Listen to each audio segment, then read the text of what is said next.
quiconque les voit dit que oui, il est là pour moi. Il ne faut pas oublier que le corona a toujours existé, c'est la maladie des animaux. Et il y a un grand procureur qui m'a appelé à la Gombe pour me dire nous sommes des escrocs, mais c'est bon. Ce qu'il a fait, c'est la reste historique parce que nous avons assisté à un passage civilisé du pouvoir entre un président qui entre et un président qui sort. Les gens de La Fontaine, travaillez, prenez de la peine. Bonsoir, bonjour et bienvenue dans Perspective. L'émission d'aujourd'hui se pose la question de savoir ce que nous sommes en train de vivre maintenant, qui se passe au sein du gouvernement. Est-ce une coalition ou une cohabitation? Parce que, au fond du débat, ça semble donner l'impression que ce sont les élections de 2023. Élections de 2023, forum initié par l'Université de Liège en Belgique, représenté par le professeur Bob Kabamba, le refus de l'UDPS et du FCC. Est-ce que cela préfigure un bel avenir ou non? Nous allons parler également de l'affaire Malonda. Est-ce c'est clos ou est-ce que ça va encore rebondir? Mais le temps nous permettant, nous allons placer un mot sur le tweet de l'ambassadeur du Rwanda autour de massacre de Kasika. Est-ce que c'est une nouvelle crise qui prend corps avec le point de vue des uns et des autres? Les uns veulent que cet ambassadeur soit expulsé de la République démocratique du Congo, d'autres calment le jeu et demandent à l'ambassadeur de rectifier le tir pour calmer les ardeurs de certains Congolais. Enfin, nous allons placer un mot sur l'an 1 du gouvernement Ilunga Kamba. Quel bilan et quelle perspective? Pour en parler, je reçois dans cette émission, encore une fois, M. Norbert Yamba. M. Norbert Yamba est cadre de l'UDPS. Il est aussi président national de la nouvelle vision panafricaine. Il est consultant et coach international en développement personnel. Il est également conférencier, écrivain, formateur agréé. Bonjour, bonsoir, Monsieur Norbert. Bonjour, bonjour, Lee. Vous allez bien? Oui, ça va. Votre parti, l'UDPS, va bien également? Oui, tout à fait. Bien que un peu secoué par ce que l'on entend à gauche, à droite, les troubles des Kasumba Lessa, j'en passe et des meilleurs. Est-ce que tout est calme au sein du parti? Je crois que tout est calme.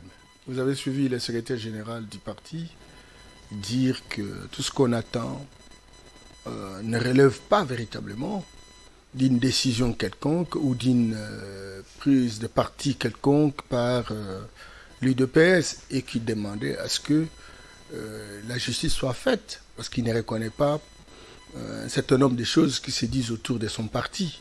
Donc, aux différents services compétents de pouvoir prendre leurs dispositions pour établir la vérité.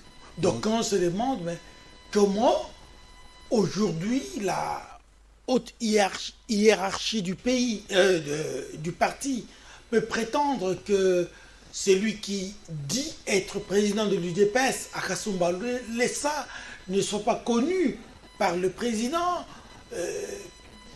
On se demande comment il est président. Il n'y a aucun acte. Apparemment, disent les uns, le parti ne fonctionne pas normalement. Non. C'est vrai que le Congo, vous savez, c'est 26 provinces. C'est 1450 entités territoriales décentralisées. C'est plus de 8000 groupements. Et donc, il faut construire un ancrage territorial, il faut construire un ancrage sociologique et institutionnel. Tout cela exige naturellement qu'on fasse, n'est-ce pas, des actions de déploiement, etc. Première chose. Deuxième chose, il faudrait actualiser aussi les animateurs de la structure du parti. Mais ça va progressivement, et évolutivement et graduellement. Si vous avez suivi les dernières nominations, c'était les secrétaires généraux adjoints. D'ici là, il y a des secrétaires nationaux, on va aller vers les présidents fédéraux, finalement les présidents successionnaires, etc. Et donc, sincèrement, lorsqu'on écoute ce qui se passe à Kasumba Lissa, et vous êtes d'ailleurs d'accord que l'UNDPS ne peut pas avoir des gens de ce genre.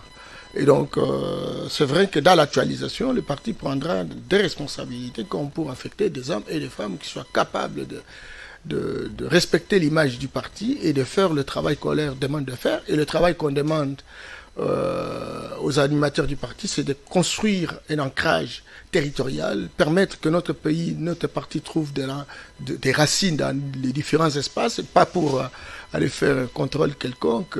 Ça frise naturellement un débordement, un dérapage que le parti ne peut pas véritablement prendre des responsabilités. Oui, c'est qu'on se demande aussi si par exemple c'est monsieur qui prétend être le président du DPS à Kasumba Lissa, s'il avait posé des actes positifs, est-ce que la haute hiérarchie du parti allait le méconnaître? Ben, écoutez, je vous dis qu'aujourd'hui, nous sommes dans un processus de structuration territoriale. Et donc, les gens s'organisent à différents niveaux d'atterrissage. Et donc, on peut bien poser des questions, des actes qui vont dans le sens de consolider l'ancrage du parti. Et donc, ben, si on va en dehors des statuts, on va en dehors des règlements intérieurs du parti, donc le parti n'est pas censé reconnaître ce genre de gens. Encore qu'il faut vérifier véritablement s'il détient les documents à la fois du président national ou du secrétaire général. Il me semble que jusqu'à preuve du contraire, beaucoup n'ont pas ces papiers-là. On y va graduellement et puis bon, jusqu'à arriver au niveau sectionnaire.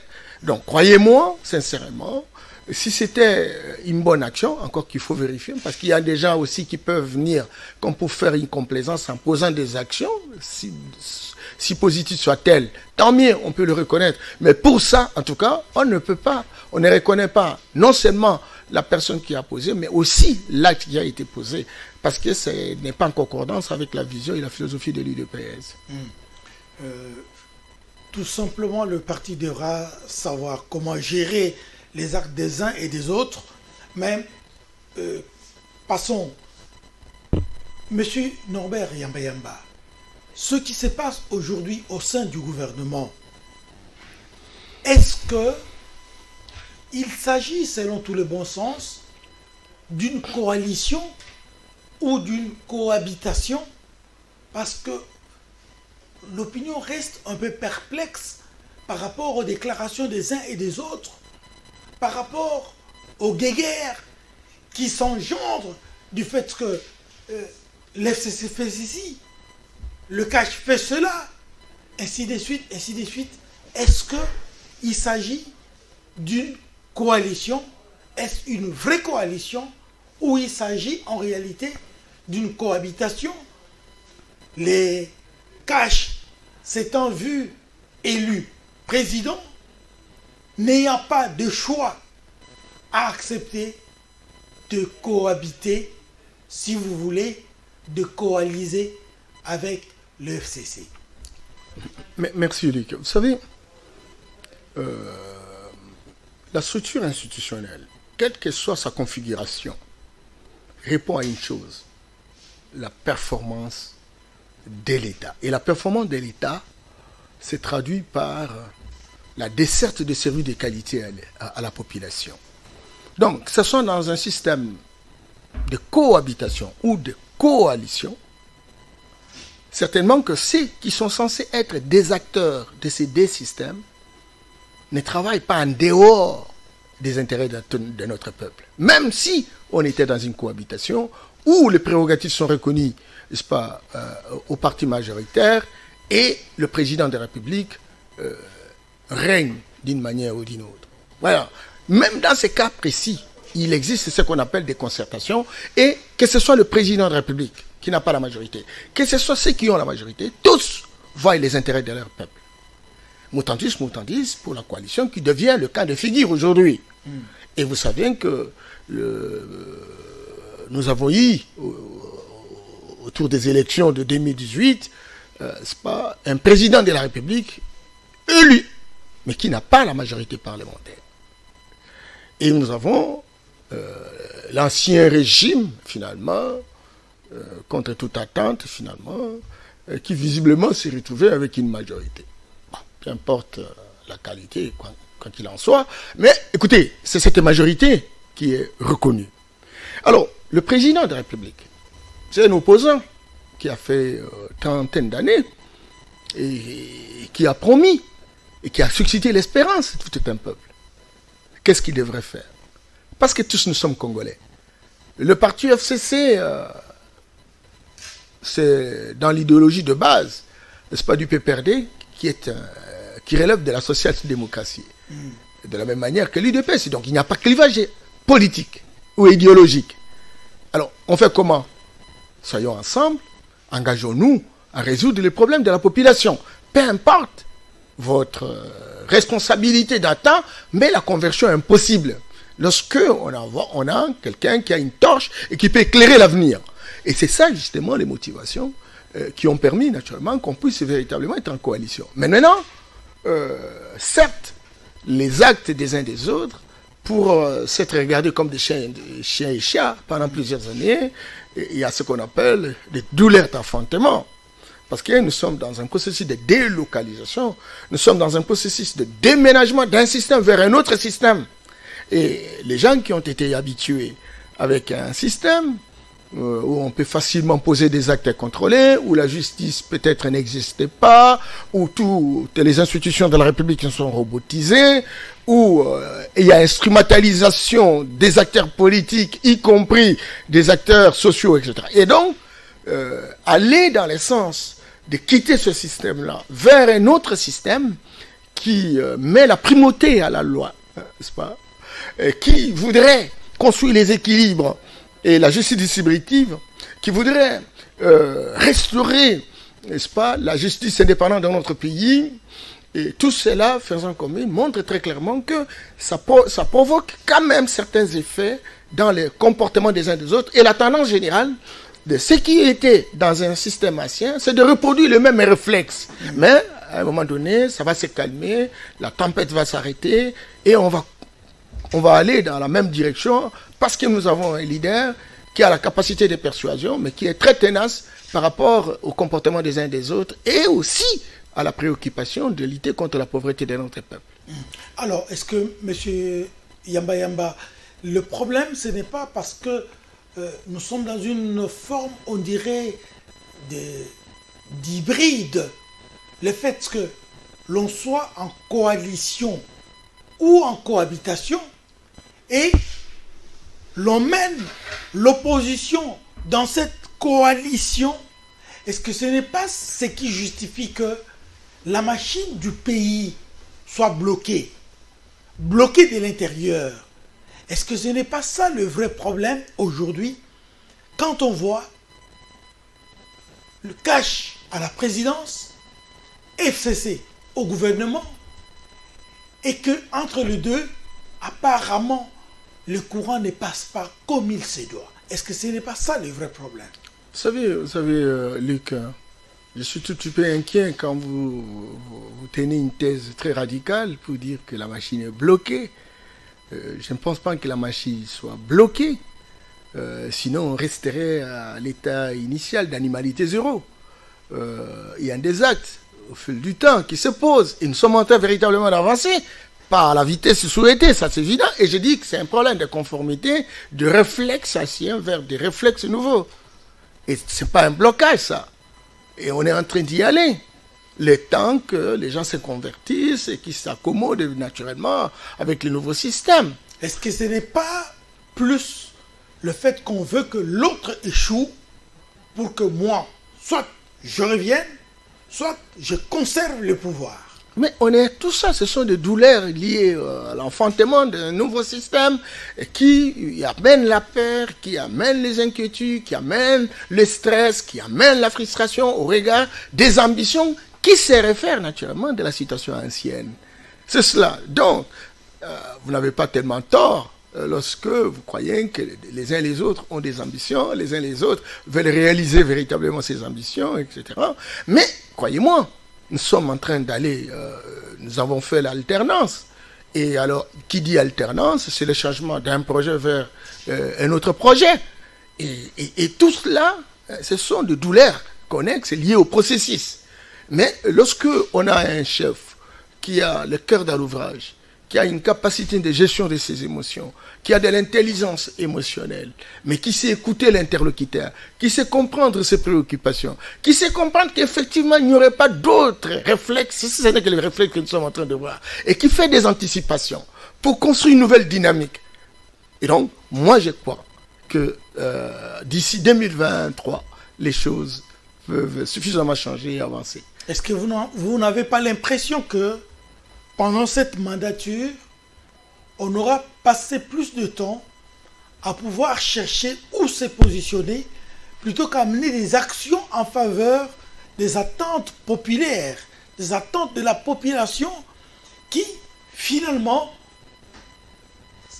ayant vu que l'UDPS est au pouvoir, a plus construit des illusions plutôt que de rêves réalisables. Vous savez, notre peuple a combattu la dictature pendant 32 ans. Une dictature perfectionnée.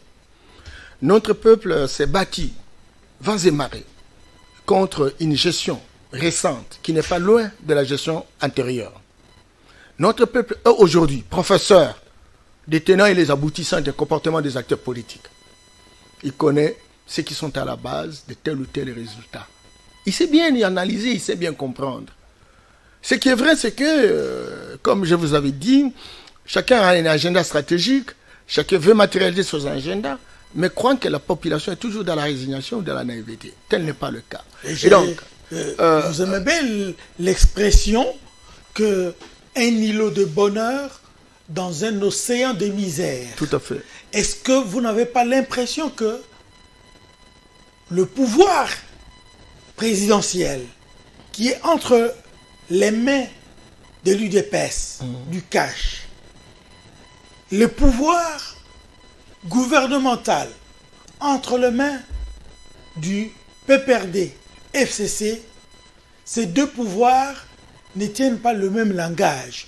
Vous n'avez pas l'impression que, finalement, ces deux entités, vous avez dit tout à l'heure qu'ils sont de la social-démocratie, mais chacun a son agenda et veut absolument réaliser son agenda. On n'a pas un même programme, on n'a pas un même projet, on n'a pas une même vision de société. Ben, écoutez, Luc, je vous ai dit que l'OFCC et les cash ne sont pas des alliés de tout le temps. Ce sont des adversaires politiques. Les plus radicaux, surtout l'UDPS, notre parti. Et voilà, par force de choses, nous sommes ensemble. N'entendez pas que ce mariage soit excellent au premier jour. Il faut qu'on se connaisse. Il faut véritablement un minimum de temps. Et je vous ai dit, heureusement pour nous, c'est une alternance. Le président est en train d'infuser un comportement, une attitude, un état d'esprit pour convertir nos compatriotes qui ont fonctionné dans un système que l'on connaît.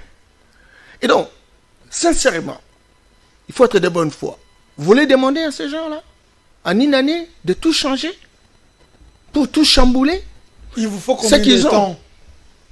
Mais écoutez, nous avons un mandat de 5 ans. Nous avons travaillé la première année. Aujourd'hui, même dans les villages, on parle d'un état de droit. C'est que quelque part, la justice, les cours et tribunaux commencent à dissuader. Quelque part, les gens sont préoccupés par rapport à leur gestion. Quelque part, les gens doivent comprendre qu'ils ont un devoir de redevabilité. Quelque part, toutes les structures de dissuasion qui ont été mises en place doivent faire véritablement leur job. Vous avez vu la Cour des comptes se mettre debout. Vous avez vu l'Inspection générale des finances. Vous avez vu l'Agence nationale des renseignements être requinquée. Les cours et tribunaux. Voilà. Donc, il y a une sorte d'émergence. Aujourd'hui, même la société civile est en train de professionnaliser son travail pour quitter une société civile de répétition, d'obédience, pour venir vers une société civile de questionnement. Nous sommes en train véritablement d'impulser le pays, d'infuser une dynamique. Et jusqu'à ce moment-là, à un moment donné, les choses vont se cristalliser, on va traverser la zone de turbulence, et chacun se posera la question, nous faisons quoi pour véritablement changer notre société? Et ça, même les gens du FCC, même les gens de la Mouka, même les gens du Cash, tout le monde finira par comprendre, sous le leadership de Félix Tshisekedi, qui lui n'est pas préoccupé pour construire des îlots d'abondance, parce que vous l'avez dit, et un océan de misère. Lui veut démolir, veut déconstruire cet îlot d'abondance pour aller vers véritablement un océan, n'est-ce pas, d'abondance. Un océan d'abondance avec un îlot de misère. Ça, c'est le combat et la préoccupation de Félix Tshisekedi, encore que les autres en boîte s'accommodent par rapport à la dynamique. Et nous croyons, par rapport aux stratégies, par rapport à sa capacité de persuasion, que bon, on y arrivera, quoi. Il ne faut pas être trop pessimiste pour ne pas vraiment pas comprendre que les gens peuvent changer. 2023 nous dira un peu plus là-dessus. Mais vous n'avez pas l'impression que tout ce climat justifie le fait que l'université de Liège en Belgique dise non, il faut vite intervenir pour ramener les gens au bon sentiment.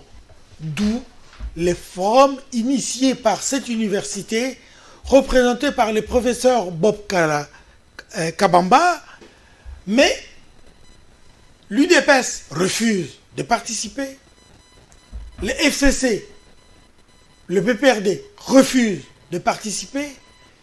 Finalement, nous allons où?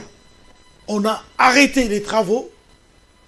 On veut que l'UDPS, les PPRD reviennent au bon sentiment pour reprendre les travaux là où ça s'est arrêté et relancer la machine, si vous voulez. Vous savez, dans la présentation, vous avez reconnu quand même que je suis consultant, coach international en développement personnel. Oui. Je suis formateur agréé, connu dans beaucoup de pays. Il y a trop de confusion dans notre pays. Il y a trop de confusion. Écoutez, il n'y a pas de relation structurelle ou institutionnelle entre l'Université de Liège et la République démocratique du Congo. L'université peut être aussi partenaire, pourquoi pas. Mais il n'y a pas une relation structurée qui donne une certaine hégémonie à l'université de Liège pour donner des injonctions au gouvernement congolais. Ça, c'est première précision. Deuxième précision, il faudrait que l'on comprenne. Un forum, c'est quoi? C'est un atelier de production des idées. Ce n'est pas un juge, une instance judiciaire. Et il n'y a personne qui a dit que ces forums-là imposeraient des lignes à suivre. Je continue, Luc. Je sais que vous êtes en train de relayer l'opinion qui existe, etc. Ce que je voudrais dire, c'est que, et moi-même j'en ai fait plusieurs ateliers, vous savez, lorsque la majorité présidentielle ne s'entendait pas avec l'opposition à l'époque, j'avais organisé des ateliers de réconciliation, de la construction de la paix en prévision des élections. Et j'avais reçu le soutien à l'époque de la Fondation Friedrich Ebert d'Allemagne.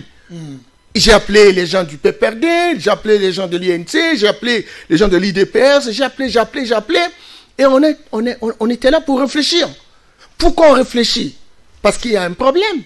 Les gens ne s'entendent pas. Et comme les gens ne s'entendent pas, le pays doit fonctionner, le pays doit être oxygéné. Et donc, produisons des idées, et que ces idées-là peuvent aider ceux qui ont la décision de pouvoir faire avancer la machine. C'est cela. Et quand on le fait, c'est un service, c'est un office de bonne foi, de bonne volonté. C'est pas une imposition. Voilà. Si on se met d'accord par rapport à ça, malheureusement que c'est la Belgique. Et vous savez, nous avons des relations avec la Belgique, qui est reconnu comme étant le pays colonisateur, etc., avec tout ce qu'on connaît, une histoire très chargée. La tendance générale se dit, si c'est la Belgique, c'est que c'est Louis Michel, c'est la Belgique, si c'est le gouvernement belge, etc. Mais ce qui est vrai, c'est que nous avons grandi Nous avons étudié, j'insiste beaucoup, nous avons étudié dans les universités, nous avons étudié, nous avons même un programme d'enseignement belge. Nous sommes devenus assez grands. Lorsqu'on organise un forum, parce qu'il y a eu un problème en 2006, il y a eu un problème en 2011, il y a des problèmes en 2018.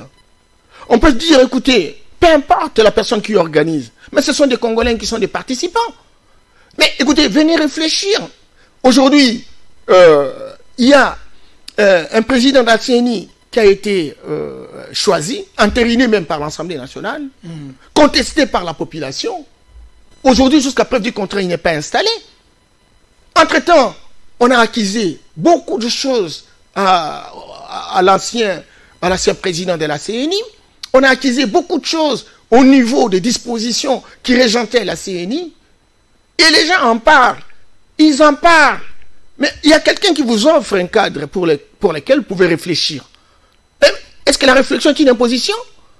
Mais amener l'idée qu'on cherche, c'est quoi? C'est construire le consensus. Parce que nous sommes tous des compétiteurs. Alors maintenant, si vous estimez que les idées qui ont été produites, encore qu'il y a une pédagogie, il y a ce qu'on appelle la pédagogie pour des productions des idées rentables. Ben, écoutez, là, c'est pas Bob Kabamba. Bob, peut-être, il a participé à la rédaction des termes de référence. Oui, s'il a participé à la rédaction des termes de référence, il y aura un modérateur congolais. Il y aura des Congolais comme participants. La matière, elle est essentiellement congolaise. Parce que ce sont les Congolais qui sont impliqués, ils produisent la matière, et cette matière doit être rationnelle, systématisée, parce qu'on va écouter comment les gens réfléchissent. Alors maintenant, lorsque nous avons la matière, on appelle ça des inputs. Alors maintenant, on va se poser en dernière minute la question de dire quelles sont les institutions qui sont censées véritablement appliquer telle ou telle recommandation. Ça a été déjà établi. Et ces institutions-là articulent naturellement dans leurs décisions stratégiques ces différentes recommandations. Donc, alors maintenant, on ne veut pas y aller, on ne veut pas écouter. Sur base d'une présomption que, bon, voilà, c'est l'université de Liège. Liège ne peut pas nous considérer, nous, comme des petits-enfants, comme par le passé, à rien. Surtout que c'est nous qui avons la responsabilité, n'est-ce pas, de réfléchir sur des questions. Et puis, autre chose, les 13 parlementaires qui se sont impliqués, le groupe des 13, en fait, etc. Certainement que, bon, les gens n'ont pas été très d'accord, ça il faut le savoir, avec les réactions. Pourquoi? Parce que simplement, le bureau de Nanga, avait produit un rapport. Et dans le rapport, il y a des forces, il y a des faiblesses, il y a des perspectives. Et ce rapport a été transmis en bonne et due forme à l'Assemblée nationale. Et selon donc l'Assemblée nationale, avant d'atterriner, Rossard Malonda aurait pu véritablement engager des discussions autour du rapport qui a été produit. Peut-être qu'on n'aurait pas besoin de l'université de Liège, parce qu'on aurait déniché des faiblesses et on corrigerait véritablement ces faiblesses. On ne l'a pas fait. On a préféré sauter cette étape importante et puis finalement procéder à l'entérinement de quelqu'un qui va venir, qui du reste fait l'objet de contestations. Là, ce n'est pas correct. C'est comme ça que vous donnez l'opportunité à l'université de Liège, tous ceux qui pensent, en solidarité avec le Congo, de pouvoir organiser des forums, des ateliers de production des idées, dans la perspective de pouvoir donner des éléments qui rationalisent le processus et qui permettent véritablement aux uns et aux autres de prendre des décisions stratégiques. Alors maintenant, si l'Assemblée nationale avait fait en son temps, encore que les 13 qui sont majoritairement des députés nationaux, pourquoi ils ne peuvent pas faire pression? Pourquoi ils ne peuvent pas faire pression au bureau de l'Assemblée nationale pour que le rapport qui a été produit soit analysé, soit examiné et que des corrections interviennent parce que ça fait 3 cycles électoraux dont le problème ne cesse de se manifester. Ça, on en a besoin. Mais eux auraient souhaité naturellement faire une médiation, sortir de leur cadre, aller faire une médiation, et ce qui frise un peu un comportement à la zaïroise, et la zaïroise fonctionne dans un système de pourriture intrinsèque. Et beaucoup ont été résistants, et surtout qu'ils prennent le devant naturellement avec les approches de l'université de Liège, et personne ne va accepter cela. Monsieur Norbert, est-ce que quand vous dites que le forum, c'est une machine de production d'idées, oui, et que ce n'est pas un péché que de participer dans la production des idées, est-ce que concrètement vous êtes contre la position de l'UDPS et du PPRD de refuser de participer justement à la production des idées, concrètement? Moi, je n'ai pas lu le thème des références. Je n'ai pas avec moi les thèmes des références. Je ne connais pas les tenants et les aboutissants. Je suis parti d'une généralité en disant, voilà comment un forum fonctionne. Je vous ai dit que je suis un formateur agréé. Je suis un modérateur agréé. Et sur base de ça... Mais vous êtes aussi cadre de l'IDPS. Je suis cadre de l'IDPS. Oui, donc, je suis cadre de l'IDPS. Mais je vous ai fait comprendre. Vous l'assumez. Je vous ai fait comprendre comment les choses se sont déroulées. Vous avez vu qu'il y a 13 personnes qui circulent auprès des qui de droit, etc., mais qui sont des parlementaires, qui auraient pu actionner la machine parlementaire pour trouver un certain nombre de solutions, qui ne donneraient pas l'opportunité à l'Université de Liège de venir à notre secours. Il ne faudrait pas qu'on montre à tout moment que nous sommes comme des bébés sous biberon. Nous ne sommes plus des bébés sous biberon, on est en train de grandir. Il faudrait que cette image soit véritablement diffusée à travers le monde. Et c'est eux qui se mettent au devant de la scène sans avoir influencé le bureau de l'Assemblée nationale de faire un examen par rapport à ce qui existe. Voilà. Alors maintenant, si l'UDPS et eux, j'allais dire les CACH, eux, le FCC, qui connaissent bien les tenants et les aboutissants au regard des thèmes de référence, moi, je n'ai pas été invité ni envoyé pour représenter le parti dans ce sens-là. Ils sont censés mieux connaître les choses que moi. Et moi, je pars d'une généralité pour tirer ces conclusions qui peuvent ne pas être concluantes. Mais je me dis qu'il y a un défi au niveau de la reconnaissance de notre dignité, de notre souveraineté. Il ne faudrait pas qu'à tout moment on dise que les Congolais sont incapables de trouver solution par rapport à ce qui existe. Je connais ce que cela représente. Il ne faudrait pas non plus croire que bon, il n'y a que les gens qui sont destinés aussi à nous assister, que nous sommes assistables. Il faut que nous vivions de la solidarité. Nous sommes des hommes et des femmes qui ne réfléchissent pas bien pour des questions aussi élémentaires. Moi, je ne voudrais pas véritablement adhérer à cette logique-là. Et je pourrais donner raison, n'est-ce pas, au CACH ou au FCC. Mais je dis que n'arrêtez pas, vous qui avez justement pris la responsabilité d'organiser ce forum. N'arrêtez pas, il faut continuer. Produisez des idées. À ce moment-là, vous allez... Oui, comme nous parlons là, les travaux du forum sont arrêtés. Et pourquoi? On attend que l'UDPS et le PPRD reviennent au bon sentiment pour que, ensemble, l'on puisse affronter les points de vue pour que du choc des idées jaillisse finalement la lumière. Tout à fait, tout à fait. Moi, je n'ai pas le terme de référence, mais je montre que ce n'est pas le fait de participer à un tel forum, produire les idées, qui imposerait aux instances de la République des solutions à prendre, des décisions à prendre. Vous dites imposer? Oui, je dis que ce forum-là, c'est un outil, c'est un socle qui nous permet d'avoir un peu plus clair, parce qu'il y aurait des personnalités qui ne sont pas très intéressées par rapport à la situation politique et qui vont réfléchir de manière impersonnelle. Et leurs idées peuvent nous aider à éclairer, n'est-ce pas, la lanterne, à avoir une très grande lucidité par rapport à l'avenir. Et si nous avons la volonté volontariste de changer les choses, pourquoi pas ne pas profiter de belles idées pour les appliquer. Et là, en tout cas, je ne vois pas pourquoi les uns et les autres peuvent avoir une résistance par rapport à ça. Mais comme je ne connais pas les tenants et les aboutissants, je ne connais pas les thèmes de référence, je ne connais pas les résultats entendus, je ne peux pas non plus aller vers une conclusion concluante. Mais je me dis que si il s'agissait essentiellement de produire les idées, et les idées bien entendu compatibles à la survivance, n'est-ce pas, du système que nous avons mis en place, pourquoi pas ne pas y aller. Alors maintenant, si cette résistance risque de retarder le processus, eh bien écoute, je demanderai à ceux qui ont commencé de terminer et de proposer ce qu'ils pensent. Et puis bon, voilà, on va orienter ça auprès des institutions qui sont capables de prendre des décisions stratégiques et on va évoluer. C'est comme ça que la démocratie fonctionne. Vous n'allez pas chercher à demander à tout le monde de réfléchir comme des bouteilles de prémices dans un casier de bière. La pensée est unique. Nous sommes plus à cette étape-là. Chacun devra donner son opinion. Chacun devra prendre sa position. Mais il faut toujours un consensus qui est compatible à la bonne évolution de la République. Et ça, on en a besoin. Et personne ne peut pas monopoliser quelque chose ou une position qui remette en question la dynamique de la République. Et nous avons intérêt aujourd'hui, maintenant que nous vivons l'alternance et que nous sommes tous déployés pour dire plus jamais ça. et que nous payons le droit à la contestation parce que nous avons été trop animalisés par rapport à notre comportement, par rapport à notre réflexe, par rapport à nos réflexes et notre attitude. Il faut donc démontrer à la face du monde que nous avons la maturité nécessaire et personne ne peut nous imposer les idées et que nous avons des hommes et des femmes qui sont capables de contrecarrer des idées qui viennent dans le sens de nous terrasser, mais prendre des idées qui peuvent nous aider à faire un greffon qui nous permet d'avancer. Alors, M. Dombert, dans cette marmaille de problèmes, l'ambassadeur rwandais tweet qu'il ne reconnaît pas l'implication du Rwanda dans le massacre de Kasika. Et cela provoque un tollé, une levée de boucliers, si vous voulez. Les uns disent cet ambassadeur doit être expulsé du territoire national congolais. Cet ambassadeur dont les uns disent qu'il serait même né en République démocratique du Congo.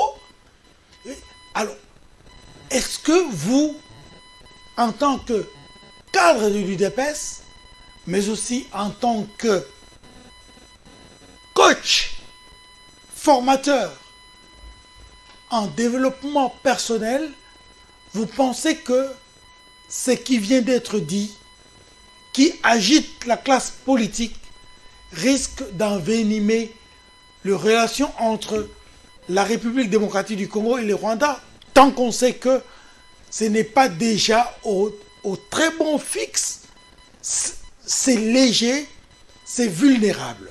Vous savez, il faut réécrire l'histoire. Il faut réécrire l'histoire. Le grand problème, c'est qu'on est trop téléguidé par des émotions toxiques. Vous savez, je voudrais rendre hommage à tous les compatriotes qui ont été massacrés à Kasika. Je leur dis que ça ne se terminera pas comme ça. L'histoire sera rétablie et que les coupables seront un jour sanctionnés. Mais aujourd'hui, sous base d'un tweet, les gens réagissent avec des émotions, prenant même des positions qui frisent un peu d'amateurisme dans l'essence des sanctions qui ne correspondent pas au barème qui existerait, etc. Et c'est là justement ma froideur, quoi. Donc, je suis d'accord que l'ambassadeur ait fait son tweet. Oui, il est né ici, peu importe, mais il est ambassadeur, il est diplomate, il représente un pays, et que lorsque son pays est pris à partie, bon, n'entendez pas qu'ils disent que oui, nous avons massacré les gens de Kasika. Je crois que l'élément positif qu'il faut tirer en tant que coach, c'est de dire, jusqu'à preuve du contraire, l'histoire n'est pas bien établie et les responsabilités ne sont pas bien définies. Qu'est-ce qui explique que nous, un groupe, je m'excuse beaucoup, là j'agis comme coach, un groupe est en train, de regretter la mort, les massacres de leurs concitoyens, et puis un autre groupe accusé réagit pour dire que c'est pas nous. Il faut chercher véritablement le vrai auteur par rapport à ça, et pour le faire, il faut une enquête. Et tant qu'on n'aura pas une enquête, on ne saura pas déterminer le barème des sanctions, on ne saura pas faire des indications, si ce n'est qu'au regard de l'émotion, etc. Donc, moi, je pense que l'ambassadeur, lui aussi, qui connaît bien le Congo, qui est né ici, et qui connaît bien l'histoire, et qui connaît les tractations, il connaît les relations entre les différents peuples, et il connaît les ambitions entre les deux peuples, etc., doit aussi avoir un peu de réserve, un peu de retenue par rapport à la présentation. Vous savez, vous pouvez avoir raison sur le plan de fond, mais lorsque vous présentez mal la chose, et la forme remet en question le fond. Et donc, quand on est dans un système où on est en train véritablement de ressouder les coudes, où on est en train de vouloir construire des synergies gagnantes, il faut éviter des réponses de susceptibilité. Cela va envenimer la situation déjà précaire, et ça remettra en question toute la dynamique que nous voulons véritablement pousser l'Afrique à la construction des États-Unis d'Afrique. Vous savez que le président de la République est très préoccupé par rapport aux relations de notre géographie. Tous nos voisins, nous devons véritablement construire quelque chose en Afrique centrale parce que le Congo est censé être la locomotive et nous ne voulons pas avoir de manière récurrente des problèmes avec le Rwanda, encore que le Rwanda comprenne le leadership du Congo et qu'il essaye véritablement de s'amender par rapport au processus. Mais est-ce que c'est pour autant que les hommes politiques vont sortir leurs cartouches pour dire « renvoyer l'ambassadeur » et on renvoie l'ambassadeur. Et après, Et après, non, c'est manquer de... Non, j'allais dire manquer d'intelligence, mais je retire ça. Ça veut dire, en fait, être poussé par les émotions. Quand cela ne tienne... Mais c'est déjà sorti, hein. Quand cela ne tienne... Non, mais en fait, écoutez, mais lorsqu'on est dans la guerre, là, ce sont des coups de gueule mégaphonés. Et on va rester comme ça. On n'a pas besoin d'avoir des propositions durables qui permettent au pays d'avancer. On va continuer comme ça, dans la guerre, dans le populisme, à poser des actes qui véritablement remettent en question un certain nombre de choses. Non, cher ami Luc, même si c'est sorti, je le retire, mais je dis que nos politiques doivent évoluer. Quand quelqu'un ouvre sa bouche, il faut que l'on sente qu'il a évolué, il a la maturité, il a un savoir immense, il a une intelligence politique, il a la torche pour éclairer l'avenir, il a la capacité de lucidité et il veut construire une dynamique vers notre peuple. Mais faire autrement les choses, c'est vraiment...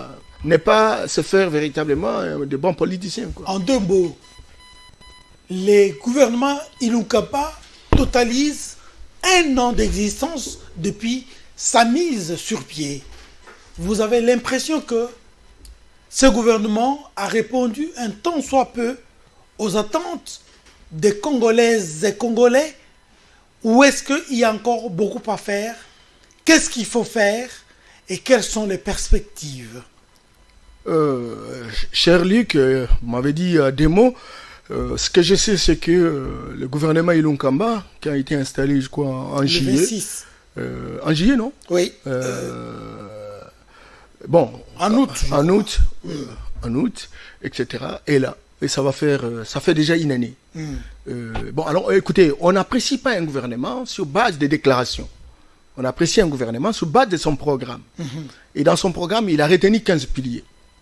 Alors maintenant, pour que l'évaluation soit pertinente, on aurait pu, naturellement, analyser pilier par pilier pour que véritablement, on arrive à donner le score de sa performance. Il me semble qu'on n'a pas fait cet exercice. Deuxième chose, je voudrais également dire que les piliers sont dispatchés à travers les différents secteurs de la vie nationale, qui sont les ministères. On a 65, 67 ministres, etc. Et donc, le grand malheur pour nous, et ça va coller à la peau du Congo et du Congolais, c'est que nos ministres oublient qu'ils ont un devoir de redevabilité vis-à-vis de la nation. Lorsqu'on écoute quelqu'un parler, essentiellement, c'est le président de la République qui prend des initiatives. Mais on a difficile à écouter, naturellement, le Premier ministre sur le terrain de redevabilité pour présenter ces différents piliers. Il aurait pu organiser même une conférence de presse où il fait le bilan de son action. Vous voyez? Et donc, tel n'est pas le cas. Entre-temps, le ministre, quelqu'un, il est dans son bureau, quelqu'un, on ne sait pas qu'est-ce qu'il a prévu, qu'est-ce qu'il a réalisé, et quelles sont les perspectives. Et donc, on est dans une situation d'imbroglio, parce qu'on ne sait pas évaluer le ministre. On ne peut évaluer le ministre que sur base des prévisions, des préconisations. Mais personne ne dit mot. Personne ne nous dit même pas la méthodologie de son action. Vous qui invitez les gens, vous n'invitez pas les ministres. Même à la RTNC, la grande chaîne nationale, il n'y a pas des émissions de 2 heures, 3 heures, où on discute. Les journalistes s'invitent et discutent avec véritablement le ministre, dans leur secteur de la vie nationale. Rien du tout. Donc, on est dans cette situation d'aveuglement où vous allez voir quelqu'un qui a été dans tel secteur, on le mythe dans tel autre, on ne connaît pas qu'est-ce qu'il a fait, qu'est-ce qu'il a prévu, qu'est-ce qu'il a réalisé. Dans une situation comme ça, vous avez difficile à pouvoir changer le pays. Et entre-temps, le Premier ministre lui-même, il les regarde, il ne dit mot, aucune conférence de presse, il n'y a pas de priorité, on ne sait pas l'écouter. Les 15 piliers sont tirés véritablement des objectifs de développement durable. Simplement, dites-nous ça en termes vraiment digestes. Est-ce que le bilan que vous faites, ça a été positif ou négatif? Parce que le 100 jours ont permis véritablement d'enfermer les faiblesses du gouvernement. Parce que les 100 jours sont allés jusqu'à novembre. Et vous avez là, il y a des sauts de moutons, vous avez là des écoles construites, vous avez là des centres de santé, vous avez des routes, des avenues, des routes de dessert agricole, vous avez les routes d'intérêt général, d'intérêt provincial, etc. Vous avez toutes des politiques de gratuité de l'enseignement. Vous avez. Et donc, on a une série de réalisations qui ont été portées par le programme des 100 jours et qui véritablement sont dans l'actif du gouvernement Ilunkamba. Encore qu'il faut, pour l'instant, que le gouvernement Ilunkamba démontre de quoi il est capable en distinguant secteur par secteur, qu'est-ce qu'ils ont apporté d'addition pour permettre à notre peuple de consolider sa conviction. Concrètement, en un mot, sur 10, vous donnez combien à ce gouvernement et on en finit là? Ben écoute, sur 10, on peut donner à ce gouvernement 6,5 parce qu'il endosse le 100 jours. 6,5. 6,5. Donc un peu plus de la moitié. Bien entendu, parce donc, que sur base de prévisions, c'est plus ou moins positif. C'est positif. D'accord. Merci. Je vous remercie de tout cœur, Monsieur Norbert Yamba Yamba. Je rappelle que vous êtes un cadre de l'UDPS, mais vous êtes aussi président national de la nouvelle vision panafricaine. Vous êtes coach en développement personnel, j'en passe et des meilleurs. Vous êtes aussi conférencier, écrivain et puis formateur agréé, j'en passe et des meilleurs. Je vous remercie et je vous dis que très prochainement, je pourrai encore faire appel à vous pour approfondir certaines questions d'intérêt national de tout cœur. Merci à vous et merci à tous les téléspectateurs, à toutes les téléspectatrices d'avoir suivi, je pense bien religieusement, cette émission. Merci Lélic pour cette belle émission avec vos questions très pertinentes. On est toujours là pour répondre à vos invitations. Merci et à bientôt. Quiconque les voit dit que oui, il est là pour moi. Il ne faut pas oublier que le corona a toujours existé, c'est la maladie des animaux. Et il y a un grand procureur qui m'a appelé à la Gombe pour me dire nous sommes des escrocs, mais c'est bon. Ce qu'il a fait, c'est la restée historique parce que nous avons assisté à un passage civilisé du pouvoir entre un président qui entre et un président qui sort. Les gens de La Fontaine, travaillez, prenez de la peine.